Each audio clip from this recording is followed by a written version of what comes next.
আমরা চাই এখনো আমাদেরকে দেখে সঠিকভাবে বিচার কার্য পরিচালনা করা হোক।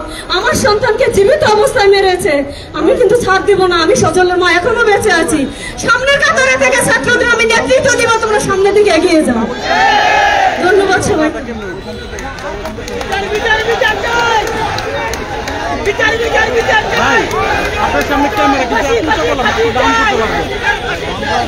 বাংলাদেশের জনগণ প্রমাণ করে দিয়েছে জুলাই মরে যায়নি। বাংলাদেশের এই জনতা জুলাই থেকে হারিয়ে যায়নি। আপনাদের কি পিলখানার কথা মনে আছে? 57 জন অফিসারের কথা মনে আছে? প্রিয় সংগ্রামী বন্ধুগণ, শুধু দিল্লির সাথে আপোষ না করার কারণে দেশপ্রেমিক 57 জন আর্মি অফিসারদেরকে হত্যা করা হয়েছে আওয়ামী সরকারের মাধ্যমে।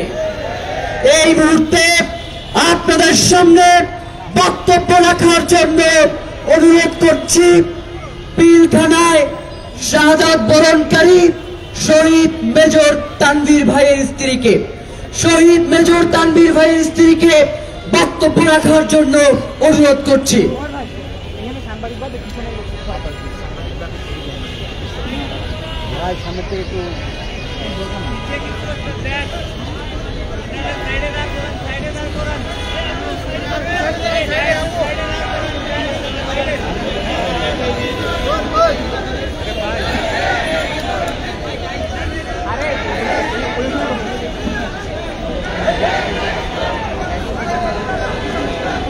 আসসালামু আলাইকুম, আমি শহীদ মেজর তানভীর হায়দার নূরের স্ত্রী।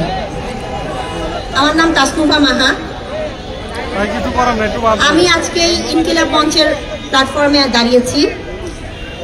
আমি একজন সেনা কর্মকর্তার স্ত্রী। আমার আজকে এই জায়গায় আসার কথা না, কিন্তু আজকে আমি বাধ্য হয়ে আপনাদের সামনে এসেছি। তার কারণ হচ্ছে, আপনারা হয়তো জানেন না, আমার স্বামীকে আজ পর্যন্ত পাওয়া যায়নি।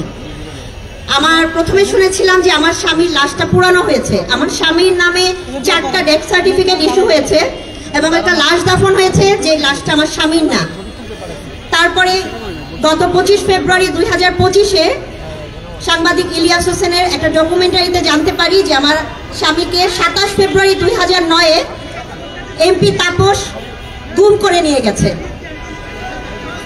এরপর থেকে আমি অনেক চেষ্টা করেছি যে আমার হাজবেন্ড শেষ পর্যন্ত কিভাবে, কোথায় গিয়েছে এবং তার কি হয়েছে, কিন্তু আমি সেটা বের করতে পারিনি। তো এই যে পিলখানা হত্যার বিচার যদি আজকে 16 বছর আগে হয়ে যেত, আমি যেখানে ভিতরে থাকা একজন ভিকটিম, আমার রুমের বাইরে 3 জন হিন্দি ভাষী ছিল, তারা আমার বাচ্চাদের কাপড় খুলে চেক করেছিল ছেলে নাকি মেয়ে। সেখানে আরো অনেক কর্মকর্তাদের বাচ্চা ছিল, যাদের ছেলে বাচ্চা চেনা যাচ্ছিল, তাদেরকেও তারা মেরে ফেলতে চেয়েছিল, তারাও হিন্দি ভাষী ছিল। আমাদের অনেক অফিসারের মিসেসরা আছেন যারা বলতে ভয় পান, সে ভিতরে হিন্দি ভাষী ছিল। আমাদেরকে এভাবেই রাখা হয়েছে এবং আমাদের মধ্যে কিছু সুবিধাবাদী পরিবার আছেন যারা কোনোভাবেই বলতে দেয় না এই পর্যন্ত, যার কারণে সবাই 16 বছরে থেমে গেছেন। শুধু আমি পারিনি, আমার স্বামীর না লাশ আছে, না তাকে আমি কোনো কিছু ট্রেস পেয়েছি তার কি অবস্থা আছে, এবং আমি কখনোই 16 বছরে মেনে নিতে পারিনি, কোনো কিছু দিয়ে আমাকে বন্ধ করতে পারেনি। সেই কারণে আমি বারবার 16 বছরে না চাকরি পেয়েছি, না আমার বাচ্চাদেরকে কোনো জায়গায় স্ট্যাবলিশ করতে দেওয়া হয়েছে। আমি জানি না এই প্ল্যাটফর্মে দাঁড়ানোর কারণে আমার কি হবে।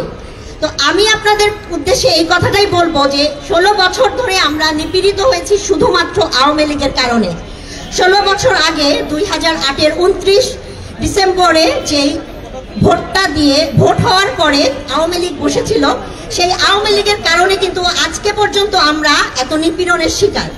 এই জুলাই আন্দোলনে এত কিছু হলো, এত সন্তান মারা গেল, এত মা বুকহারা হলো।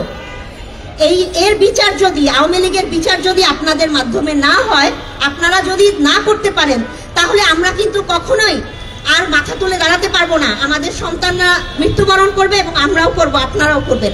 বাংলাদেশ কখনোই আর বাংলাদেশ হতে পারবে না, আওয়ামী লীগের পায়ের নিচেই থেকে যাবে ইনশাআল্লাহ।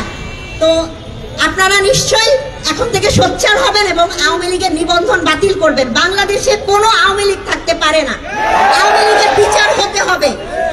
আনাচে কানাচে যত দলের মধ্যে ছোটখাটো আওয়ামী লীগ ঢুকবে তার বিচার হতে হবে। আওয়ামী লীগ থাকতে পারবে না না না।